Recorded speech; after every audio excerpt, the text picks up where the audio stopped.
Channel 5 cinema மக்களுக்கு வணக்கம். இயக்குனர் பாண்டிராஜ் இயக்கத்தில் வெளியிருந்திருக்கக்கூடிய தலைவன் தலைவி விஜய் சேதுபதி, நித்யா மேனன், ரோஷினி, காளி வெங்கட் அப்படின்னு மிகப்பெரிய ஒரு நட்சத்திர பட்டாளமே வந்து நடிச்சிருக்காங்க. இவருடைய படங்கள் எப்படி இருக்கும்னா ஒரு பக்கா ஃபேமிலி என்டர்டெய்னர் தான். எங்கேயுமே முகம் சுளிக்கிற காட்சி இருக்காது. ஒரு வெட்டு குத்து ரத்தம் தெறிக்கி தெறிக்கி ஆக்ஷன் படம் அதெல்லாம் எதுவுமே இருக்காது. பியூர் 13+ அப்படின்னு தான் சொல்லணும்.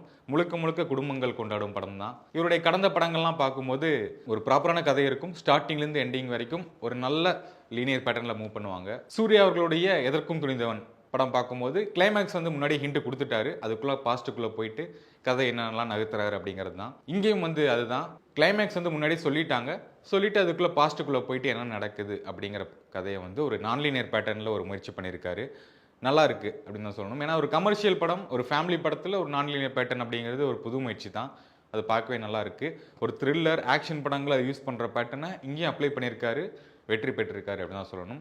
விஜய் சேதுபதி, நித்யா மேனன் ஒரு டெய்லர் மேட் ரோல் அப்படின்னு சொல்லுவாங்க. அவங்களுக்குன்னு அளவீடு தைச்ச மாதிரி ஒரு ரோல் தான் அப்படின்னு சொல்லணும். ஏன்னா இது வந்து மற்ற ஆக்ட்ரஸ் பண்ணும்போது நம்ம கொஞ்சம் பார்க்க லைட்டாக ஒரு முகம் சுளிக்கிற மாதிரி, ஒரு இரிட்டேட் ஆகிற மாதிரி ஃபீல் கூட வந்திருக்கலாம். பட் இவங்க 2 பேர் பண்ணும்போது கொஞ்சம் பார்க்க ஓகே நல்லா இருக்குப்பா, நித்யா மேனன் பண்ணுறாங்களா, ஓகே கொஞ்சம் க்யூட்டாக இருக்குது அப்படிங்கிற மாதிரி பார்க்க நல்லா இருக்குன்னு தான் சொல்லணும். ஒன்லைனாக பார்க்கும்போது ஒரு குலதெய்வ கோயிலுக்கு கதாநாயகி அவங்களுடைய குழந்தையை கூப்பிட்டு போய் மொட்டை போட போகிறாங்க. அந்த விஷயம் தெரிஞ்சு கதாநாயகன் அங்கே வராரு, மொட்டை போட விட மாட்டுறாரு. ஏன் அப்படின்னா அதுக்கு ஒரு ரீசன்லாம் சொல்கிறாங்க, என்னென்ன பிரச்சனை அப்படின்ட்டு. கிளைமேக்ஸில் வந்து மொட்டை போட்டாங்களா, எல்லாம் சேர்ந்தாங்களா, என்னென்ன பிரச்சனைகள் வருது, கதாநாயகியுடைய அண்ணனுக்கும் இவருக்கு என்னென்ன பிரச்சனை, இவங்க ஃபேமிலி எப்படிப்பட்ட ஃபேமிலி அப்படிங்கிறது தான் ஒரு கம்ப்ளீட் பேக்கேஜாக கொடுத்துருக்காரு பாண்டிராஜ் அப்படின்னு தான் சொல்லணும். ஓகே, ஒரு நல்ல முயற்சி நான்லீனியர் பேட்டர்னை கமர்ஷியலுக்குள்ளே கொண்டு வந்து வெற்றியும் பெற்றிருக்காரு. இதில் என்னென்ன ப்ளஸ்ன்னு பார்க்கும்போது கண்டிப்பாக படத்தினுடைய இசை சந்தோஷ் நாராயண் அவர்கள் தான். பொட்டலை முட்டாய் அந்த சாங் வந்து மிகப்பெரிய ஹிட்டு. தேட்டர்லேயும் ஒரு மிகப்பெரிய ரெஸ்பான்ஸ் இருந்துச்சு. அதுக்கப்புறம் பேக்ரவுண்ட் ஸ்கோர் எல்லாமே சூப்பராக பண்ணியிருந்தாங்க. படத்துக்கு வந்து சினிமோட்டோகிராஃபர் எம் சுகுமாரன் சொல்லிட்டு பைரவா படத்தினுடைய சினிமோட்டோகிராஃபர். ஒரு சில போர்ஷன்ஸ் வந்து காமிப்பாங்க, ராமேஸ்வரம் அந்த மாதிரி கோயில் குளம்லாம் விஜய் சேது சுற்றுற மாதிரி காமிப்பாங்க. அந்த பொசிஷன் எல்லாமே அந்த ஷாட்ஸ்லாம் பார்க்கும்போது ஓகே சூப்பராக இருக்குது அப்படின்னு தான் இருந்துச்சு. ஏன்னா மற்ற எல்லா ஷாட்டுமே கொஞ்சம் க்ளோஸ்அப்பு, வைடு, ரெகுலராக கமர்ஷியலாக இந்த சீரியல் பேட்டர்னில் எப்படி இருக்குமோ அந்த மாதிரி இருந்துச்சு. அது பார்க்கும்போது கொஞ்சம் வைடாக போயிட்டு சூப்பராக இருந்துச்சு. அந்த ட்ரோன் ஷாட்ஸ்லாம் காமிச்சாங்க, நல்லா இருக்குப்பா அப்படின்ட்டு இருந்துச்சு. யாருன்னு பார்க்கும்போது தான் நம்ம விஜய் படத்தினுடைய பைரவா படத்தினுடைய கேமராமேன். நல்ல விஷயம் தான். விஜய் சேதுபதியுடைய நடிப்பு அவருக்குன்னு எடுத்து செஞ்ச ரோல் தான். நம்ம முன்னாடியே சொன்ன மாதிரி அவருக்குன்னு டெய்லர் மேட் ரோல். ஏன்னா இந்த ரோல் வந்து நீங்கள் யாரையுமே வந்து கம்பேர் பண்ணி பார்க்க முடியாது. இப்போது கார்த்தி அவர்களோ சிவகார்த்திகேயன் அவர்களோ இந்த ரோல் ஸ்வாப் பண்ணி கடைக்குட்டி சிங்கம் வந்து சிவகார்த்திகேயன் பண்ணியிருந்தாலும் நல்லா இருந்திருக்கும், நம்ம வீட்டு பிள்ளை வந்து கார்த்தி பண்ணாலும் நல்லா இருந்திருக்கும். ஆனால் இந்த ரோல் வந்து விஜய் சேதுபதிக்கு மட்டும்தான். ஏன்னா அந்த எமோஷன்ஸ் வந்து கேரி பண்ணி கொண்டு போகணும், காமெடியாக கொண்டு போகணும், ஆக்ஷன் கொண்டு போகணும். காமெடியாக ஒரு 10 நிமிஷம் பேசிட்டு இருப்பார், ஒரு டிரான்சிஷன் வரும், பார்த்தா டக்குன்னு ஆக்ஷன் மூடுக்கு போயிடுவார். ஆக்ஷனாக போயிட்டுருக்கும், ஒரு 2 நிமிஷத்தில் பார்த்தா ஒரு சில சீன்லாம் நமக்கு வந்து எமோஷனாக அழுகெல்லாம் வச்சுருவார். அந்தளவுக்கு நெகிழ வச்சிருக்கார் நடிப்பில் விஜய் சேதுபதி அப்படின்னு தான் சொல்லணும். நித்யா மேனன் அவர்களுடைய கதாபாத்திரம் கிட்டத்தட்ட அந்த திருச்சிற்றம்பலத்தில் எப்படி இருந்தாங்களோ அதே தான் கொஞ்சம் வில்லேஜில் தூக்கிட்டு போய் வச்சுருக்காங்க. ஒரு நல்ல ஒரு ரகுடு லவ் ஸ்டோரி அப்படின்னு மென்ஷன் பண்ணியிருந்தாங்க. அதுக்கேற்ற மாதிரி தான் அந்த படமும் இருக்குது. ஒரு முக்கியமான கருத்தையும் சமூகத்துக்கு சொல்ல வராங்க, அது தெளிவாகவும் சொல்லியிருக்காங்க.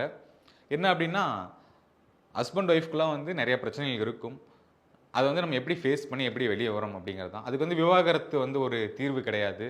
விவாகரத்துக்கு போகிற மாதிரி இருந்தீங்கன்னா இந்தந்த விஷயங்கள்லாம் பண்ணிங்கன்னா சரியாயிரும் அப்படிங்கிற இந்த படத்தில் வந்து சொல்லியிருக்காங்க. மேபி அந்த சூழ்நிலை இருக்கக்கூடிய கப்பிள்ஸ் வந்து இந்த படம் பார்த்தாங்கன்னா மனம் மாறதுக்கான நிறைய வாய்ப்புகள் இருக்குது. அதான் இயக்குனர் சொன்னார். அது கண்டிப்பாக இந்த படம் பார்த்தா ஒரு சொல்யூஷனாக இருக்கும் அப்படின்னு நினைக்கலாம். ஏன்னா கடைக்குட்டி சிங்கம் படம் பார்த்துட்டு இந்த அக்கா தம்பிகள் சண்டை போட்டிருந்தவங்க எல்லாம் பேசுனாங்க அப்படிங்கிற மாதிரி சில விஷயங்கள்லாம் நடந்துச்சு.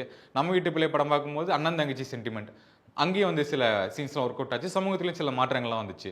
இந்த படம் பார்க்கும்போது கண்டிப்பாக விவாகரத்து ஒரு தீர்வு கிடையாது. ஒரு கப்பிள் சண்டை போடுறாங்க அப்படின்னா என்னென்ன விஷயத்துக்கு சண்டை போடுறாங்க, கிளைமேக்ஸில் இங்கே அமைச்சிருப்பாங்க. ஒரு 60 வயசு 70 வயசுல இருக்கக்கூடிய தம்பதியினரும் வந்து ஒரு சின்ன சின்ன சண்டைகள் போட்டு தான் இருக்காங்க. சின்ன சின்ன சண்டைகள் வரும் போகும், நம்ம அதை அட்ஜஸ்ட் பண்ணி போய்க்கணும். அதுதான் நம்மளுடைய லைஃப் அப்படிங்கிறத தெளிவாக சொல்லியிருக்காரு இயக்குனர் பாண்டிராஜ். இந்த படம் ஸ்பெஷலாக வந்து ஸ்க்ரீன் பிளே தான். ஏன்னா கதை நீங்கள் பெருசாக எதுவுமே இல்லை. இப்போ நான் சொன்னது தான் கதையே. ஹஸ்பண்ட் ஒய்ஃப்குள்ள சண்டை வருது, எப்படி டேக்கிள் பண்ணி கொண்டு போகிறாங்க அப்படிங்கிறதான் கதையே.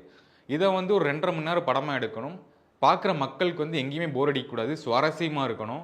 அவங்க வந்து விழுந்து விழுந்து சிரிக்கணும், ஃபேமிலி என்டர்டெயின் ஆகணும் அப்படிங்கிறதுக்காக அவங்க பண்ண ஸ்க்ரீன் பிளே மெனக்கெடு தான் ஹேட்ஸ் ஆஃப் டு இயக்குனர் பாண்டிராஜ் சார் அப்படின்னு சொல்லணும். ஏன்னா பாஸ்ட்டில் வந்து ஒரு சீன் நடந்துகிட்டே இருக்கும், ஒரு சூப்பரான ஜாலி மூமெண்ட்டாக போகும். அப்படியே கட் பண்ணி ப்ரெசென்ட் வரும்போது அங்கே ஒரு குபீர் மூமெண்ட் வரும். அதனால் நீங்கள் படம் பார்க்கும்போது ஈஸியாக கனெக்ட் ஆகிக்கும் அப்படின்னு தான் நான் சொல்லுவேன். அந்த ஸ்க்ரீன் பிளேக்காக மெனக்கிட்டு இருக்காரு. அது ரொம்பவே நல்லா இருக்குது. இன்னொன்று, இந்த படத்துக்கு வந்து சில ட்ரோல்ஸ்லாம் வர ஆரம்பிச்சிருச்சு. ஒரு மெகா சீரியல் படம் அப்படிங்கிற மாதிரி ட்ரோல்லாம் வர ஆரம்பிச்சிருச்சு. கண்டிப்பாக இந்த படத்தினுடைய பேட்டர்ன் வச்சு ஃபியூச்சரில் கண்டிப்பாக ஒரு சீரியல் வரதுக்கான வாய்ப்பு கூட இருக்கும். கண்டிப்பாக வரும். எப்படி ஆனந்தம் படம் பார்த்து பாண்டியன் ஸ்டோர்னு எடுத்தாங்களோ அந்த மாதிரி இந்த படம் பார்த்து சீரியல் வரக்கான வாய்ப்புகள் இருக்கும்னு தான் சொல்லுவேன். எல்லாம் ஓகே. இந்த படம் வந்து எனக்கு ஒரு அப்கிரேடட் வெர்ஷன் ஆஃப் லவ்வர் அப்படின்னு தான் நான் சொல்லுவேன். மணிகண்டன் அவர் நடிச்சிருந்தாரு. லாஸ்ட் இயர் ரிலீஸ் ஆயிருந்தது. எப்படி ஒரு டாக்ஸிக் கப்புள் வந்து அவங்க லவ்வில் வந்து எப்படி சஸ்டெயின் பண்ணி கொண்டு போகிறாங்க, அவங்க சர்வைவல் ஆகுறாங்களா இல்லையா அப்படிங்கிறத வந்து ஒரு யங் கப்புள், டாக்ஸிக் கப்புளை வந்து காமிச்சிருந்தாங்க. அந்த மாதிரி இந்த படத்தில் வந்து யங் மேரிடு கப்புள் வந்து எவ்வளோ டாக்ஸிக்காக இருக்காங்க, எவ்வளோ ரகுடாக இருக்காங்க, எந்தெந்த விஷயங்களுக்கு பிரச்சனை வருது அப்படிங்கிறத காமிச்சிருக்காங்க. ஒரு ரகுடு லவ் ஸ்டோரி இல்லை, இது ஒரு டாக்ஸிக் மேரேஜ் லவ் ஸ்டோரி அப்படின்னு நான் சொல்லுவேன். Updated version of lover movie. எனக்கு சில மைனஸாக தோணுது என்னென்னா, பொட்டல முட்டாய சாங் வந்து ஒரு மிகப்பெரிய ஹிட்டு. மீதி பாடல்கள்லாம் வந்து எங்கே போச்சு அப்படிங்கிறது தான். ஏன்னா மற்ற எந்த பாடலுமே வந்து கொஞ்சம் செல்ஃப் எடுக்கல. எல்லாமே சில மாண்டேஜஸ் மாதிரி தான் போயிட்டு இருந்தது. ஓகே, பேக்ரவுண்ட் ஸ்கோர் வந்து தூக்கி பிடிச்சிட்டாங்க. இன்னி கொஞ்சம் பாடல்கள் நல்லா இருந்திருக்கலாமே அப்படிங்கிறது. இன்னொன்று, விஜய் சேதுபதியும் அந்த நித்யா மேனன் போர்ஷன் மட்டும் 2 பேரும் சார் மேடம் கத்திக்கிட்டே இருப்பாங்க.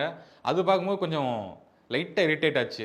இதை மட்டும் கொஞ்சம் தவிர்த்துருக்கலாமேப்பா அப்படின்ட்டு. மற்றபடி விஜய் சேதுபதி அவர்களுடைய அம்மா தங்கச்சி ரோலாக பண்ணிக்கக்கூடிய தீபா அவர்கள் அண்ட் ரோஷினி அவர்கள் ஒரு சூப்பரான ஆக்டிங் வெளிப்படுத்தியிருக்காங்க.